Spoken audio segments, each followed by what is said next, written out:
You're listening to an Anazao Ministries podcast.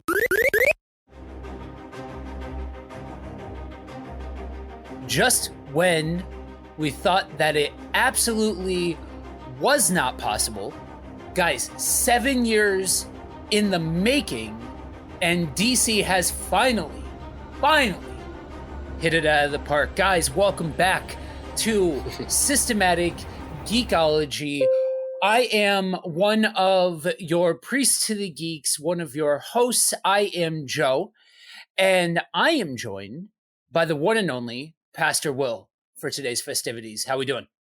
Hello. I have a little bit of a head cold, so if I sound a little deeper or a little coarser, that is why. But I sound worse than I feel. I feel fine, just a little bit of a head cold for hanging around a bunch of people and concerts and things over the last couple of weeks. But looking forward to talking about this movie with you. You sent out a message to the group saying, guys, I saw this movie. It was awesome. I have to talk about it.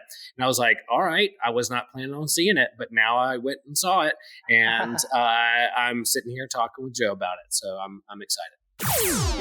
Yeah. I for all of you eagle-eyed wrestling fans out there, yes, that was in fact a reference to the one and only Dwayne "The Rock" Johnson. And man, this really has been like 7 years or something like that in the making. He's been attached to this character for so long. And this thing, and he even said before, I think if memory serves me correctly, it was before the last Fast and the Furious movie that he was in with the whole crew came out, that he was first attached to this. And so he very openly stated, like, look, I've got like 7 years worth of stuff already on my plate with various movies that we're shooting and all of that. But afterwards, we're doing this. And so 7 years later, we did the thing. And, you know, I'm one of those guys. I'm a little jaded right now as far as going out to the theater to go see comic book movies. You know, all Disney Plus is a thing and all of that kind of stuff. But I figure if I'm going to be the consummate DC guy, then it's kind of my job as a fan to go out and support what's happening with my money.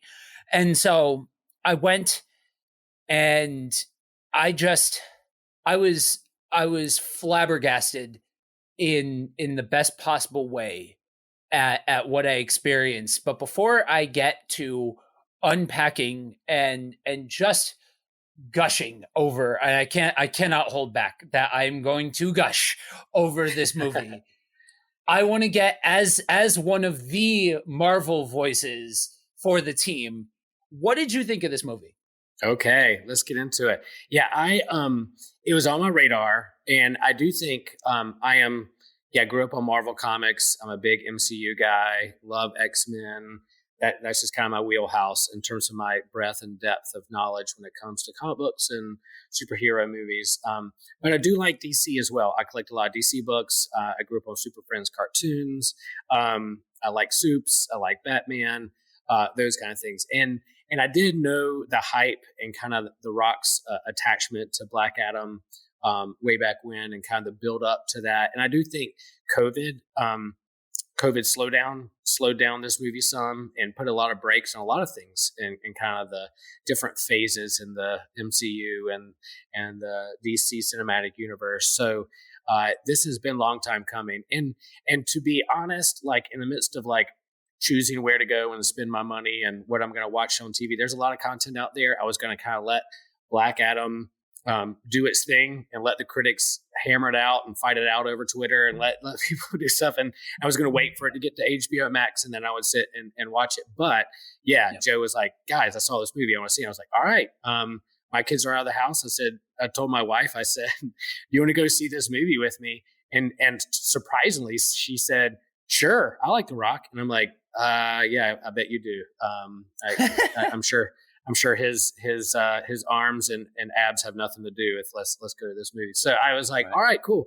So we made it a point and went to see the movie, and I thoroughly enjoyed it. I don't know if I loved it as much as Joe or as gushing all about it, but I went in knowing that there was a big kind of critic discrepancy between like the official critics of who they are and the fans.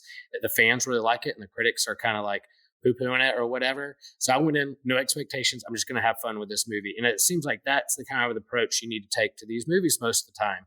Let's go in, have fun, and then kind of pick it out apart and look at the critical eye. For me, I saw this movie and I thoroughly enjoyed it.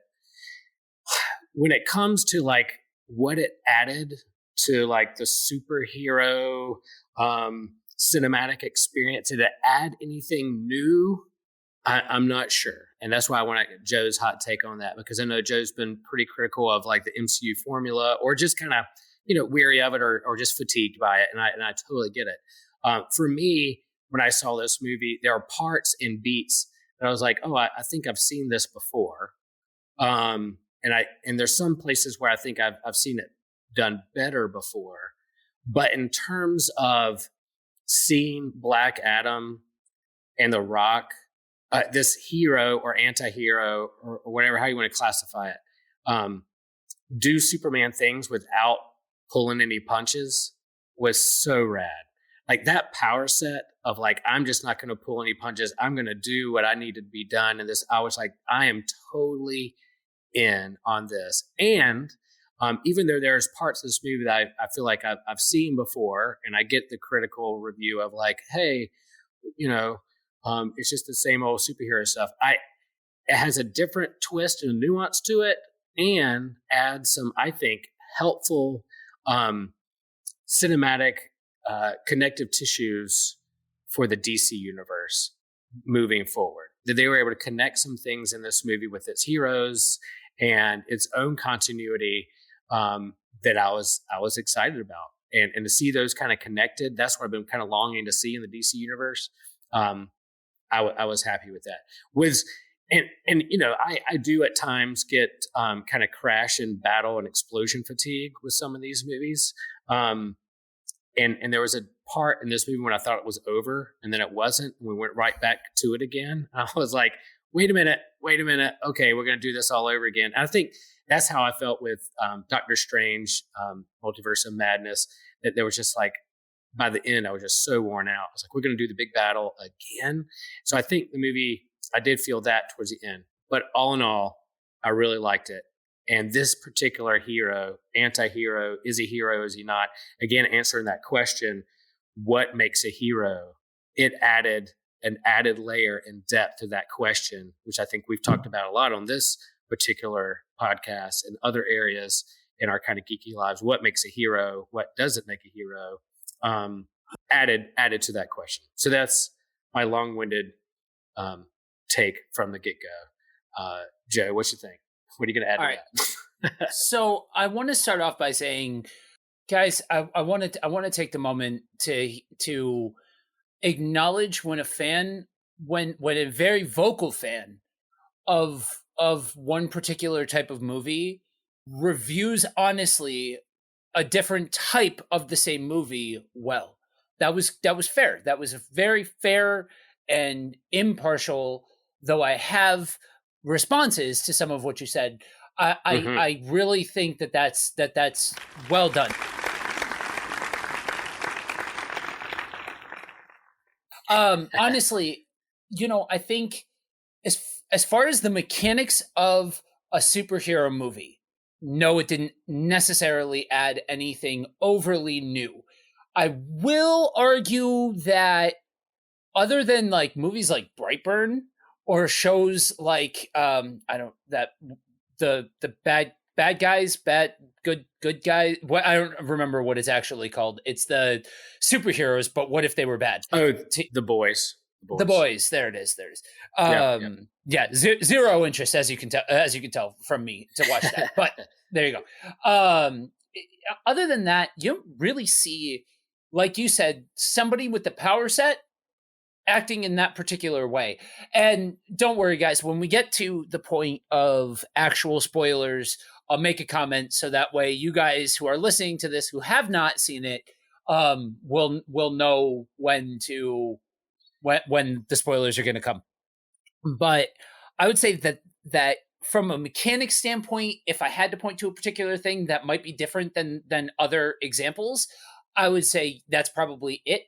Um, the biggest issue that I find when people talk about this movie is even low key when they're comparing it to other superhero movies, it still gets compared to the MCU.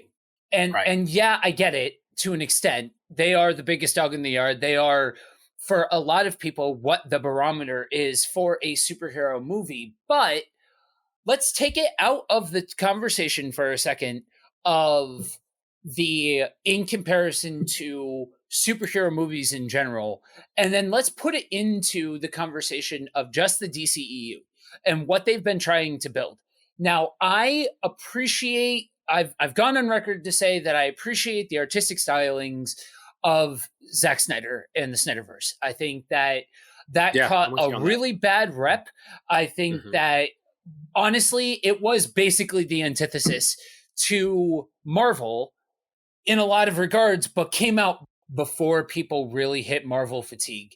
I will go on record to say that I think the Zack Snyder movies would have done better if they were released later, and by virtue of just how different they were and all of that. But this was a step forward in a positive direction for the DCEU, and was something that added a layer of backstory and character building and all of that didn't already exist in the DCEU. And yes, did it follow some of the same steps that some of the early Marvel movies followed? Yes. But again, I don't think some of the same comparisons would happen if this movie came out 7 years ago. You know what I mean? I think if it's in line with some of the earlier Marvel movies, I don't think that same kind of criticism is gonna end up on it, because people haven't been exposed to going so far down the field with crossovers and events and all of those kinds of things. Yeah, and I think it is interesting in terms of the history of like the competition and the tension between DC and Marvel. DC had these characters for a long time before Marvel even became a thing in the 1940s and 50s and 60s. And so even though Marvel had its different twist on comics and made it more grounded or whatever, and the angst of Peter Parker and the realism of the family of Fantastic Four, they used some of the prototypes of what DC already had in terms of characters. Like Doctor Strange didn't come around until way after Dr. Fate. So you could watch this DC movie and you'd be like, oh, isn't Dr. Fate just Doctor Strange? They're copying Marvel. You're like, well, Dr. Fate has been around a long time, way before Marvel. So even though DC beat it to the punch in the comic version of these characters and Marvel prototyped it and twisted it a little bit, Marvel beat DC to the punch when it came to putting these movies out and telling their stories. And so now DC's playing catch up when it comes to the movies to tell their story, and they're seeing what and you have directors and executives and CEOs going, oh, we see what's successful, let's mirror that so we can make some money, but they're still telling a story. So I'm with you, like, even though you can kind of go back and forth, like, didn't they do Atom Smasher with Ant-Man growing big? Yeah, but Atom Smasher's has been around. Justice Society has been around a long time, and so those kinds of things. But here, what are they doing in this particular movie to build the connective tissues and what they want to do move forward in the DC movie universe? And I think for a long time the DC cinematic universe didn't have like a leader or pastoral leadership looking over. They didn't have a Kevin Feige, but now we have James Gunn, who's just been hired. And you have this movie that's connecting some tissues, and then you have the Suicide Squad and some of the HBO Max things that can be tied in. Amanda Waller's in there. It allowed me after this movie to go like, I want to see, which I haven't felt before. I want to see what they do next. And yeah, we'll talk about the end credit scene and what that did. But after this movie, even though there are some things in the movie that I was like, okay, I've seen it before, I'm not that impressed. But there are things I was like, wow, okay, that was cool. And then I left the movie going, all right, what's going to happen next? Let's see what happens. And that gets me excited. Kind of like when I read comics. Like reason I read a comic is the last page, that cliffhanger it's going to make me want to pick it up next month or next week in my local comic shop. And these movies are doing that for me too. And I was excited to leave Black Adam going, okay, cool. What's next? Yeah. And I would say one of the biggest things that this did for the DCEU is it made it feel expansive. For the first time, this felt like a world that was bigger than the location in which we were seeing. Yeah. And yes, we saw places like Themyscira, places like Atlantis, and we saw these different sections of the world, but it didn't. They all feel they didn't feel connected as part of the same universe. It never felt like there were things going on in this universe outside of where the camera was at that particular time. This made it feel like there were things going on in different parts of the world all at the same time. This made it feel bigger in that regard. But yeah, it's funny. My wife and I had almost exactly that conversation when after the movie, that she said that Pierce Brosnan reminded her of Bender Snatch Cumberbund. And I explained to her that, you know, that Doctor Strange is a derivative of Dr. Fate and so on and so forth. And that you were seeing a lot of that because they were using characters that Marvel sourced to create their characters. Marvel just hit the big screen first. And so I want to shift gears into the a little bit more of the specifics of the movie. So if you are sensitive to spoilers and you do not want to hear any spoilers, we are about to get into the actual thick of things as far as the movie itself. So that is your warning. If you are still here, let's go. For my money, and some people might argue Superman takes this cake, but for my money, this is the first time that DC really was loyal with the backstory and characteristics of a character. I think that they had especially with The Rock, they had every opportunity to lighten up Black Adam, make him a little bit more kid friendly and all of that. Yeah, I understand that he developed a relationship with this kid, but it stayed true to the fact that Black Adam does not care about what happens to the rest of anywhere else. Do not step foot in Kahndaq. Done. Like that is his area. It's very much like, for you Marvel fans, it's very much like Namor in that regard. Could not care less about the rest of the world. Do not step foot into his territory and everything's fine. That to me was so resonant on a couple of different levels. And there's going to be two specific positions that I look at this movie through. And that's part of why I will openly state this there is an argument to be made. I want to watch it again before I definitively say this, but there's absolutely an argument for this to have become my favorite superhero movie. Yeah. Okay. Because I look at it through the lens of an avid DC fan, but also through the lens of somebody who has been working in international ministry and international shepherding for the last couple of years.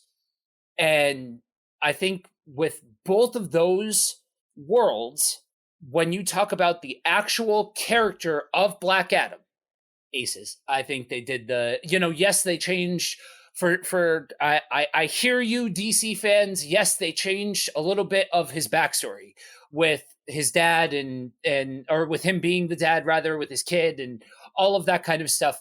But they took the idea pretty faithfully from the New 52 version. Just changed a little bit of things here and there, which it's the movies, guys. They did they did that and more with Marvel, and they still managed to build a connective universe, you know? And they're getting ready to do that with Namor in Wakanda Forever too. Like, yeah, they're going to change his backstory and the fans are going to flip out, but I'm going to wait to see the movie first before I make any judgment. And I'm really looking forward to it.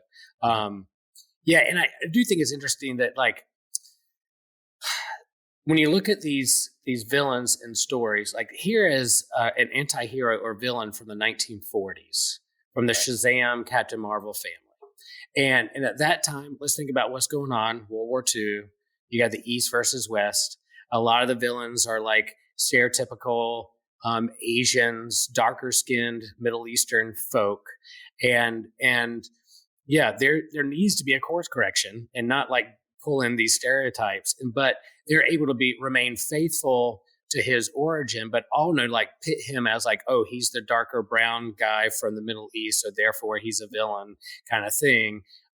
Let's make it more nuanced in terms of his country, oppression, the West ignoring what's going on in the East. Those tissues and those kind of reflections in this movie, I think, helps kind of illustrate and again hold up that mirror to think about what's going on in the present world, but doesn't bring you so far into it that it takes you out of the story itself of who Black Adam is. They don't even name him Black Adam to the very end. Right. They use other names. And I thought that was really well done. I went in like, how are they going to do this? And they went into like, the Justice Society shows up and like, oh, you're a danger. You got Hawkman, who's a person of color in this particular DCU as well, talking about law and order. And they have that kind of conversation. Where were you before? Why are you just now showing up now? Who you have a right to tell us in our own country when we have other oppressors here and you haven't done anything about it. I'm totally interested in those kind of questions, and I'm on the edge of my seat to see how they're going to wrestle with them and see if they're going to shed anything new on those. And it didn't really shed anything new, but it definitely set it up to have a larger conversation with a larger DCU world connective universe, especially when you potentially going to bring in the Justice League to be a part of those relationships or teams. Yeah. One of my favorite things about this is they hit the gas, right? When they started telling his story, they plugged him into the modern world, and this modern world has heroes in it. And yes, I understand that a big complaint that I have heard is that they didn't stop to give a backstory about the Justice Society and all of that. But who knows how long this, how in world, how long it's been since the last time that we saw anybody. And they're very specifically connected with like Amanda Waller and all of that. And it ties it into already established pieces of the universe, but still just hits the gas and allows for the story to unfold naturally. Do I wish that we had more Pierce Brosnan as Dr. Fate in other movies? Yeah, because he was awesome. Because he was one of the highlights of the movie for me. But at the end of the day, you have to get somewhere. You have to have these pieces and start telling a story. And like it's Black Adam's story, right? It's not Justice Society's story. I'm glad they're brought in, but it's Black Adam. I think if they would have gone more into Justice Society, I would have been taken out. Like, why are we going down this road? I'm there for Black Adam, and you set up these other pieces to be like, cool. We'll get that story later. Yeah. Hawkman story, cool. Dr. Fate, who's going to be the next Dr. Fate, Amanda Waller, why is she controlling things? Because we've seen another like Suicide Squad and Peacemaker on HBO Max. She's not necessarily a benevolent leader within this whole world. So it's like, why is she calling the shots? Like those questions like, oh, but that would be answered in a different time, another movie, another venue. I'm there for Black Adam. And that's the story, like you said, moving forward. They kept drawing me in with a couple twists along the way that I honestly didn't see coming. By the end, I was like, okay, yeah, this is one of my favorite characters in the DC universe now. Right. And one of the things I thought was interesting, if you notice, is when the kid drops his bag, he drops comics out of it. And they're DC Rebirth comics. Yeah. And so they canonized DC Comics in the universe, which I find Yeah. absolutely fascinating. Mhm. I know that they started getting into that post Infinity War and all of that for Marvel, that there was like more of a, products and merchandise and all of that kind of Yeah. stuff. Fandom, But Comic Cons, that kind of stuff, yeah, musicals. yeah. But I thought that was an interesting turn to take. Again, made it feel like a bigger universe. So for me, when squaring the circle of an avid comic book fan, an avid DC fan, and all of that, I thought that this was their best outing. I thought this was probably their most coherent outing. I like the other movies, but this to me read as the most complete superhero movie that they did. Yeah. Um, I'm with you. I think I would my main favorite one, I think, in the DC would be that first Wonder Woman movie. A lot of fans will go like Aquaman, but that movie, I don't know if it's because of the mood I was in or not. There's parts that are really good and parts that kind of annoyed me. This isn't that far from that. I loved Man of Steel up until the last 15 minutes or 30 minutes of that movie. Cavill's Superman is fantastic, and I just wish the end was a little different or played out a little more. I love the tone of that movie. But yeah, I think you're with you in terms of DCU and what they're trying to do, and finally pulling the connective tissues together. I'm on board. This one did it for me. I'm with you on that. Yeah. Sure. So Joe, honest question. So someone who's been kind of like wearied or fatigued by kind of the Marvel formula, how do you see, I think you've answered a little bit more in this, you've touched on it in terms of like the Black Adam character himself. How would you say this is different from, like, say, the Marvel formula? Is it a different DC formula? Is it a way that is connected to the larger world? Is it like the DC fan, DC Comics, loving that you finally get to see some of your DC characters portrayed in a way that they are in the comics? But I would say this movie is a little different than the MC formula, if it is. So this is a good entry point to be able to get a more comic book accurate tone out of your characters. I think the only other time that really they hit the comic book tone as dead on as they did with this was, like you said, Wonder Woman. I think was the last time that they really hit it. But that and if you are fatigued from, you have to watch a million things to be able to be caught up and to know what the new stuff is. And everything comes with this giant weight of a preponderance of backstory and all of that kind of stuff. And I know most of the people that are listening to this are not in that position. I understand that most of the people in the community are people that have been following it every step along the way, every piece of it, all of that kind of stuff. But if that's not something that you dig and you need a break from this weight of backstory, then tune in for a superhero popcorn flick that does its messages well. I'll get into that next. But in comparison to what your average Marvel experience is, that it doesn't come with that same weight. Gotcha. So I want to make my next point by telling a little bit of a story here. I'm not the most active on Twitter, but it was brought to my attention a specific line of tweets from a critic that's in the space that for the last 10 years has basically made it her mission to talk about how superhero movies are devolved media, that they're not good, that they are the downfall of cinema and all of this kind of stuff, and very, very outspoken against the superhero genre as a whole since the MCU. As far as before that, I couldn't tell you whether or not she had those similar kind of opinions about other about pre-MCU movies. But when she makes this tweet about sitting in the theater and sitting in the credits of this movie, and with tears in her eyes, and she said it best: The Rock effectively and brilliantly led a brown and black cast in a movie that was about coming out of the colonization of white America.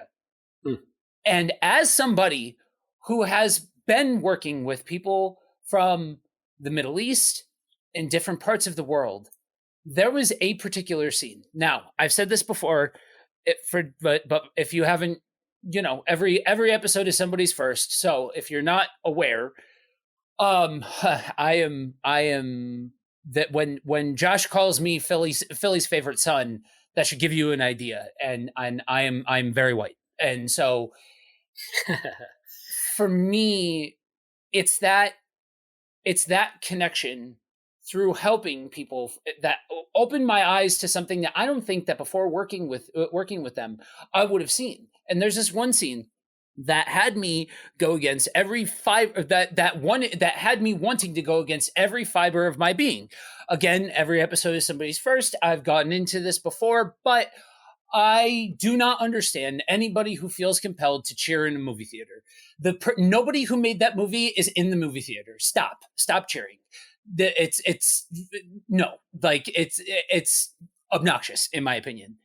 The scene where everybody comes around the corner and it's everybody standing up for themselves, and this is our country, and it's, oh bro, even talking about it, like if you how do I want to say this? If you shepherd or work with anybody from another country or any group from another country, you shouldn't want them to just take your formula and go and do your thing. And yeah, y'all can tell that I'm very specifically talking from the lens of somebody who has been doing ministry and understanding that not every organization that does this believes in what I'm saying. But this whole colonization thing is a very real piece. There are many people that I have spoken to and worked with and all of that honestly, the first part of what they do when they get there is having to break down these bad systems that somebody else came in and copy and pasted into this village or into this region. And the way they showed it in the natural, like there was just this natural tone to it. It wasn't, and guys, this is gonna be spicy and I'm gonna upset some people, but I do think that there were certain points where if we are going to hold true to this comparison against Marvel, both companies have tried to make messages to varying degrees of success, right? There have been movies that from both companies where they have very explicitly been sending a message and reading subtext, like the subtext is there. Like it or not, the subtext is there. And again, to varying degrees of success. And I would say that both companies have pretty categorically failed at this up until this point.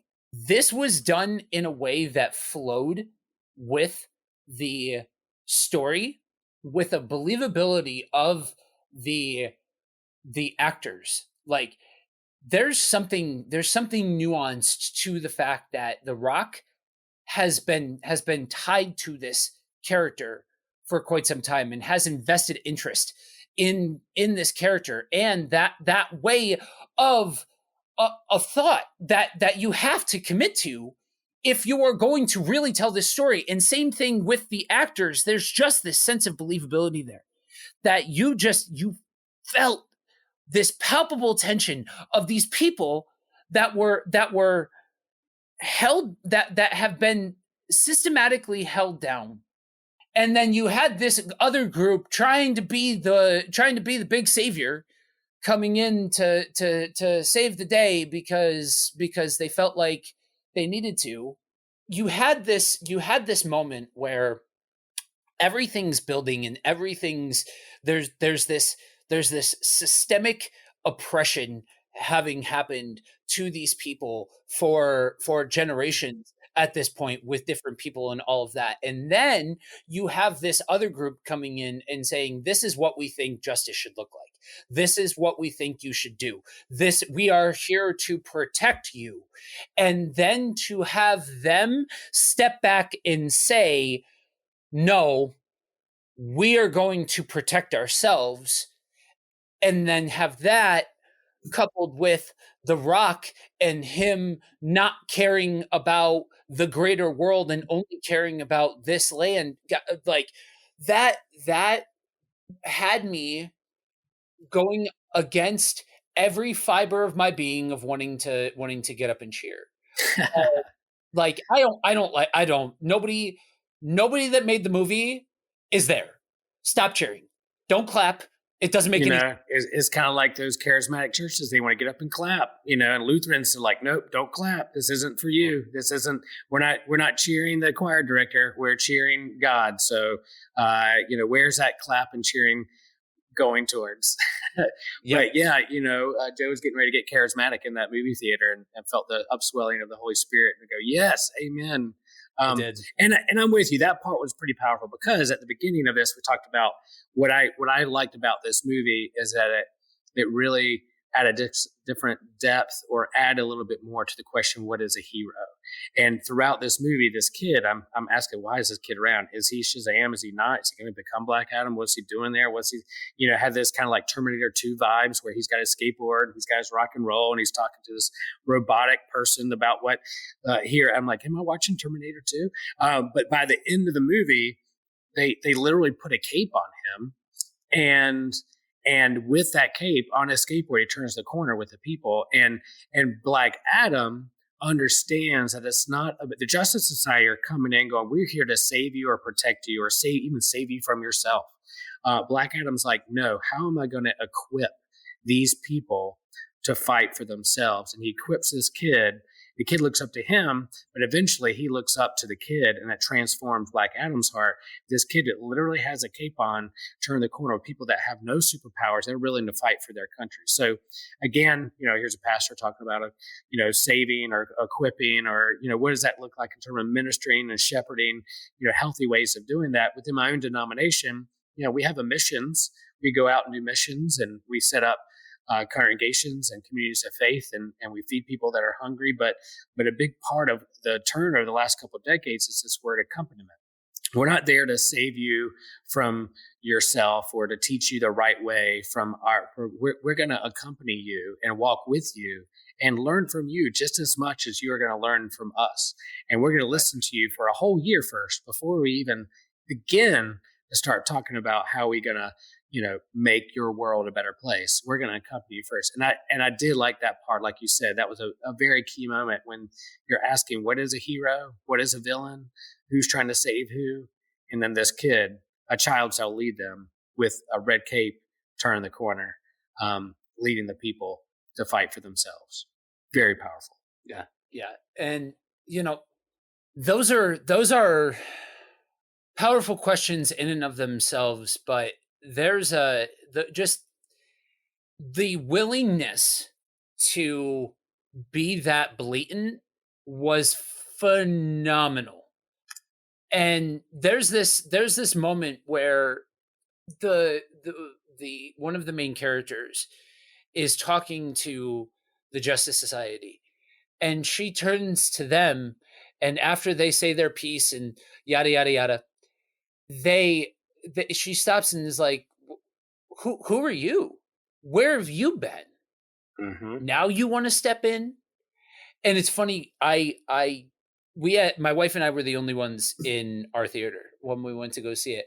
When she got done with that whole monologue, I'm like, huh, like audibly made the noise, because like, it's exactly, yes. Like this is a very real struggle when you work with people from other countries, and honestly, you hit it dead on the money.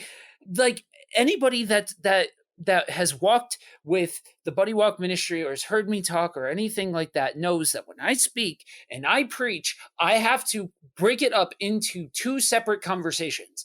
One conversation is people from America. Other conversation is people from not from America, because people from America struggle with things that people not from America don't struggle with. Mm. You know what I mean? In these concepts and theological this and this, that, and the other thing. And I'm not going to lie. There are things that I have learned from the in spades at master's level from people from other parts of the world, that if I turn around and go and try and preach here, oh, I'm 7 different flavors of heretic. I just am. Because it cuts through the nonsense into community and equipping people and allowing people to have the strength to be able to stand on their own. And if you are, I'll say this again, and I'll say it until I'm blue in the face, because somebody with a platform said it, and I have to point to it, that if you are in international ministries, from the point of supporting a ministry on down through doing it, being boots on the ground yourself, and anywhere in between, if you should want to equip them with the skills to be able to do it themselves.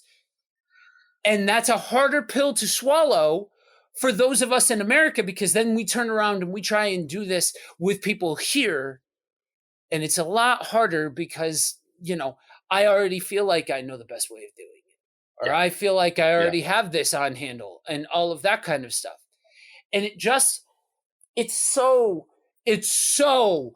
pregnant with nuance. It's so like, as a Christian and as somebody who is active in teaching other people, I point to this and I'm like, hello, is this thing on? Every Christian should go and see this.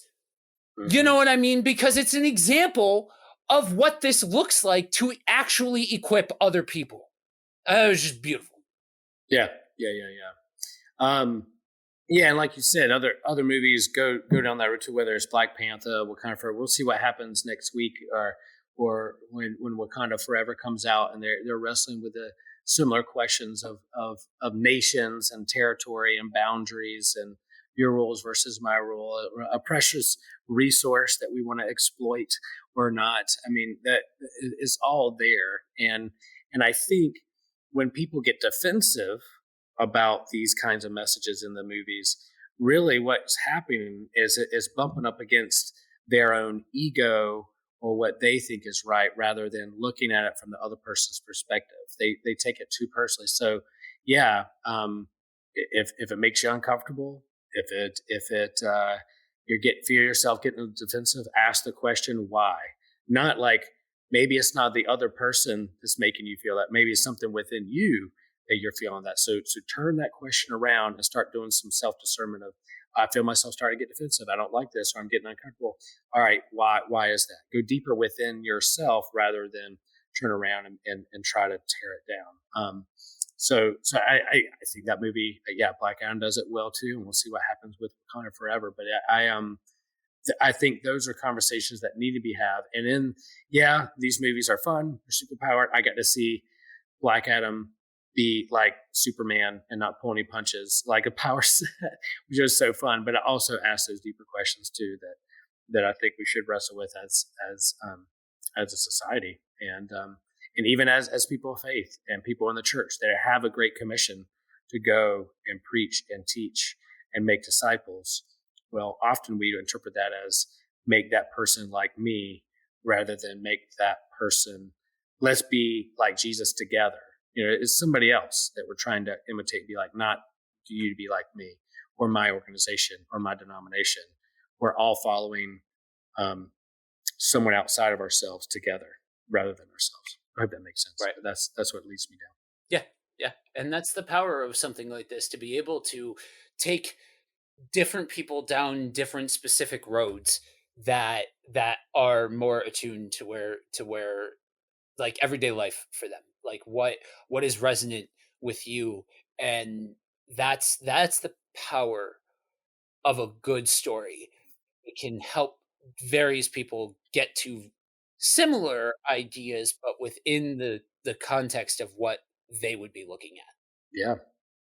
Not changing the subject a little bit, I'm curious. All right, before we talk about the end credit scene, what's next for Black Adam in terms of the Shazam, not Captain Marvel family? That's not Marvel Comics, but it goes way back to the beginning origins of these characters in the 40s and 50s. But the Shazam family, we have a Shazam. I saw the trailer for the new Shazam movie at the Black Adam movie, and I'm wondering, is Black Adam going to show up?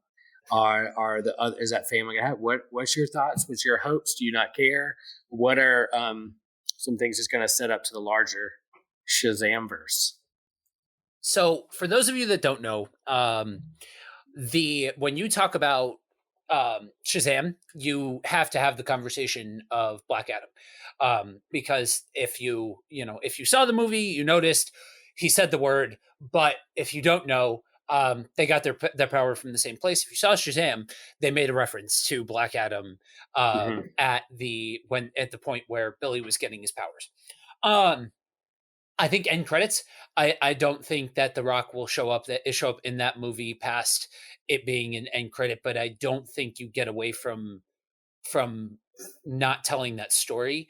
I think there's going to be some kind of tie of showing, Billy finds out that the powers awoke, that the original person who got them, or the last person who got them, he awoke or something. There'll be some kind of, through the magic of it all, connection piece that is going to put them in direct conflict with one another at first.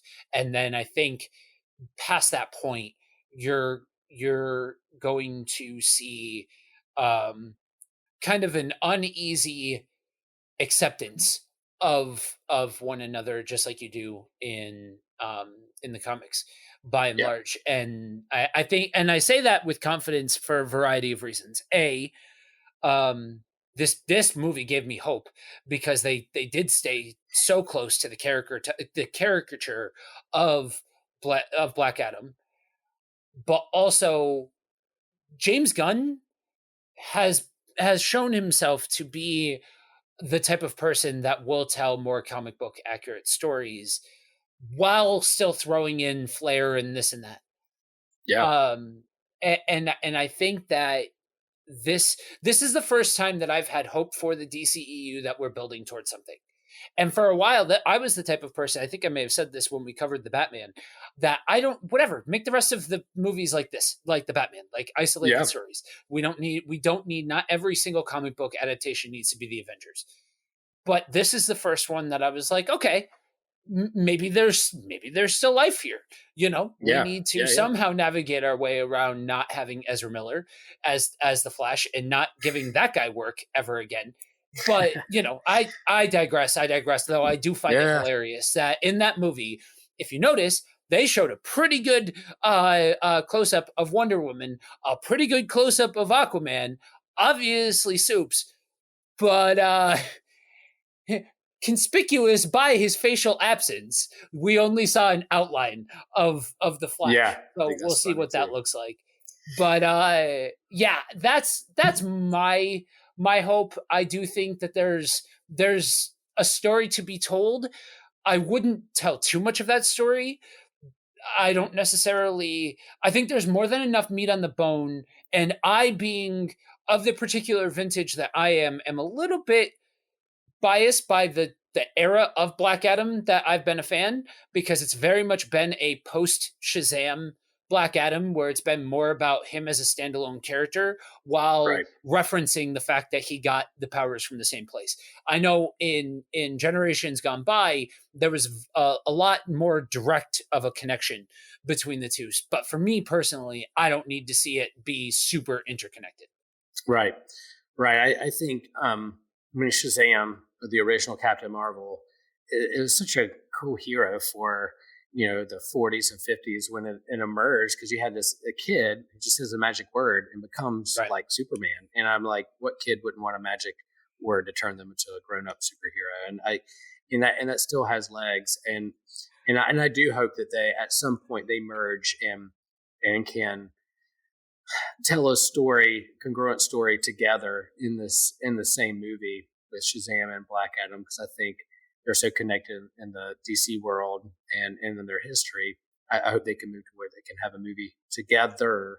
But then the end credit scene, if you want to go there, Joe, if we're ready for that, the big thing, somebody said, another alluring part of this movie where somebody leaned to me and said, do you want to know the spoilers that happened at the end credit scene for this movie? I was like, I might go see it. And it's like, oh, I won't tell you. I was like, oh, okay, that was intriguing. Not that I go see this movie just for the end credit scene, but that was luring. The final scene, you have Amanda Waller telling Black Adam, you better stay in your place. And he's like, you can't tell me what to do. Well, then emerge from where he says, no man can keep me down, no human, and then Nobody he goes, well, from what this if planet. nobody from this planet? He's like, well, I'm not talking about somebody from this planet. And then Superman, Henry Cavill emerges from the smoke and says, let's have a conversation. And then you're like, oh, junk, here we go. That's the battle that we want to see. If we just saw what Black Adam did earlier in this movie without pulling any punches, and Superman, who was just as powerful but tends to pull his punches, if they go at it, that's the dream matchup. That's the WWE. That's the wrestling in the ring main event that we want to see happen. My question is why is Supes under Amanda Waller's direction? Like, why would he ever listen to her, knowing some of her backstory, unless he just doesn't know what's going on with her? So that's my question. I was like, well, Superman would never take orders from Amanda Waller. What are we talking about? What are you doing? And I was like, okay, that's a story for another movie that has me intrigued, that makes me want to come back. So I don't know what your thoughts are. The final one. I mean, the fact they put a cape on this kid, and here the original cape wearing dude shows up, I think is pretty cool. Yeah. So pretty historically in DC Comics, there's been the characters have been known to have an uneasy alliance with Amanda Waller, if they're both heading in the same direction. Yeah. Meaning there are times where it is a matter of national security, quote unquote, that, he says it's been a while since anybody made the earth this nervous or something like that. Yeah. Or made people this nervous. And so I got the vibe that it was a matter of, now you have this juggernaut. I know, different Marvel character. But so and he solidly held back the entire time. Like, at any point in time, he could have done in any one of those characters and on the Justice Society, and it is giving him that weight that he deserves, because the big three, I understand that the Trinity is Supes, Wonder Woman, and Batman, but the big three strongest are in the current landscape are Supes, Shazam, and Black Adam. Yep. And in my opinion, I don't think you need the typical Trinity to build this world off of. Don't get me wrong. Give Gal Gadot, as long as she'll take it, give her a job. She's Wonder Woman. Like, I think she did.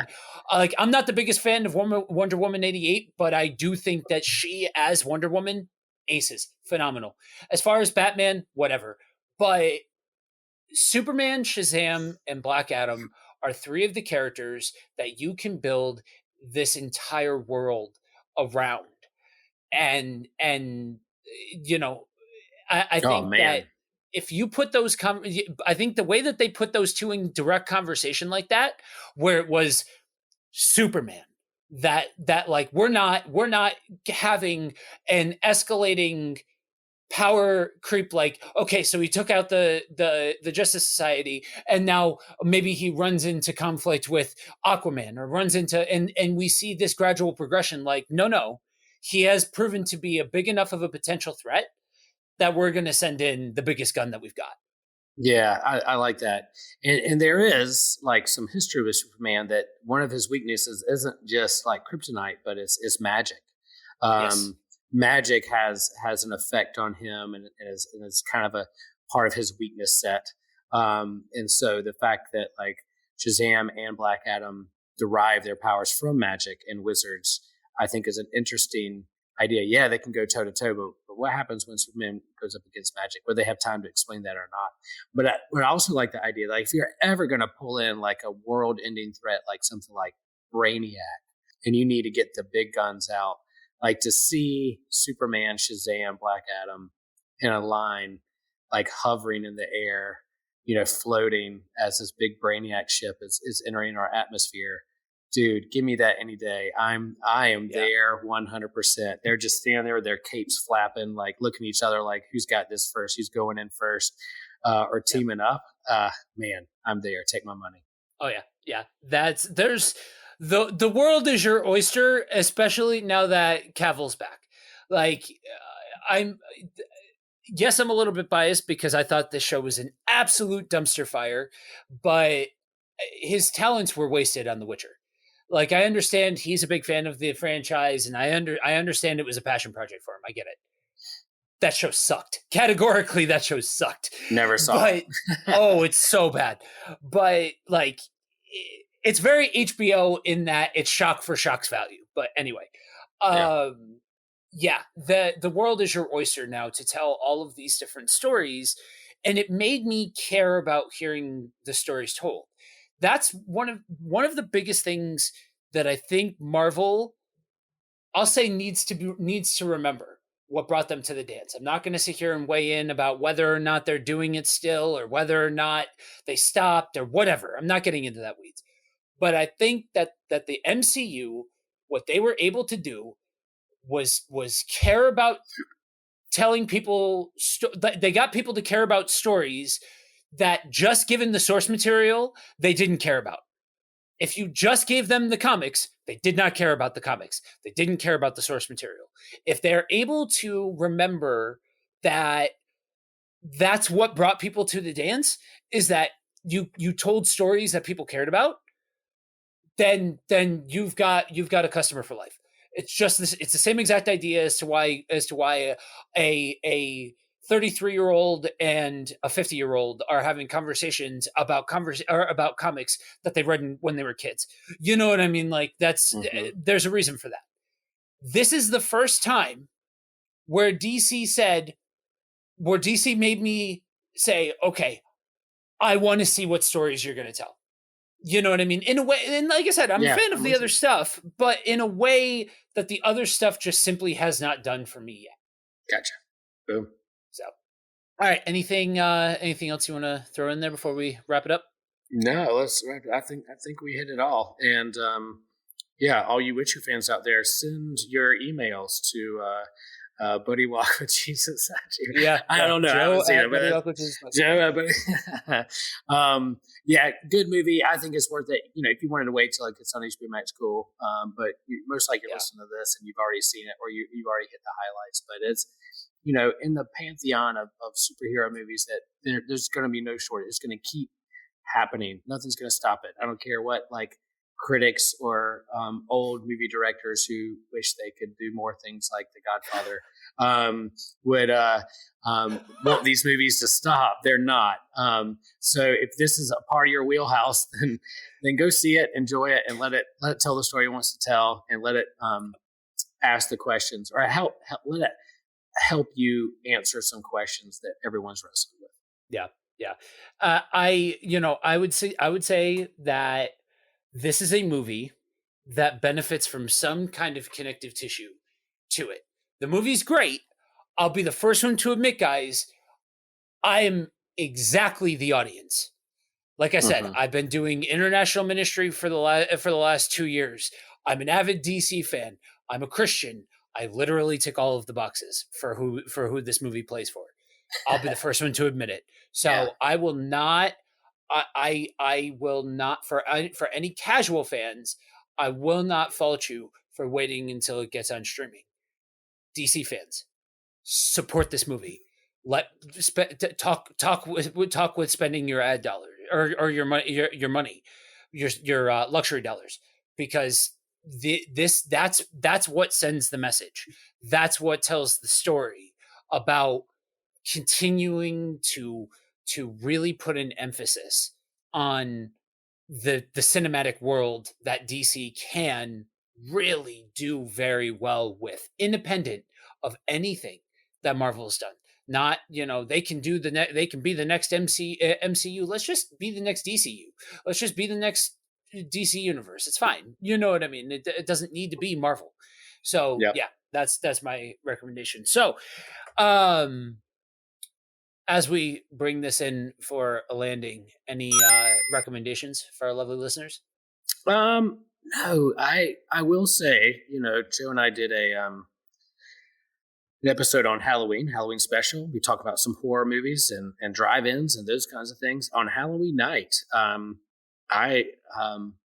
went back and I found I know Joe's a big Wes Craven fan, and so I deep cut a Wes Craven movie, and I watched the original Swamp Thing, and it is so weird and bad and yet good, and yet I remember seeing it as a kid on HBO, and I couldn't tell you what I remember from it as a kid, but and go back and watching this and knowing it was Wes Craven, and you have a DC character like Swamp Thing. Man, it was so bad. It was so good. And I enjoyed every second of it. Maybe just the mood of Halloween, but yeah, if you're interested, it's not a kids movie. Don't let your kids watch it. But I'll be curious what your hot takes are if you watch it. Let me know. Let's have a discussion about Wes Craven's Swamp Thing at some point in the future. Definitely. My recommendation is, if you are going to go see Black Adam, you are benefited by going to go see Shazam. If you haven't seen Shazam, watch Shazam, because there are pretty direct ties, I would say, and it gives an idea of the powers and so on and so forth. So that's a wrap for now. And if you've listened to this whole thing and you've made it here to the end and we've left you, wanting more, then you can head on over to systematicecology.org and check out the back catalog of everything we've done. We are rounding out the year of Lewis. We've been covering TV shows and various things. So there's been a lot going on, and you can go ahead and catch up there. If you have listened to everything and you want to help us keep the lights on and want some of our goodies that you can find over on Patreon, that is patreon.com/systematic geekology. We've got all kinds of options, all kinds of tiers. And like I said, you help us continuing to do what we love to do. For now, that's it for us. I want you guys to remember one very important thing. We are all a chosen people, a geekdom of priests.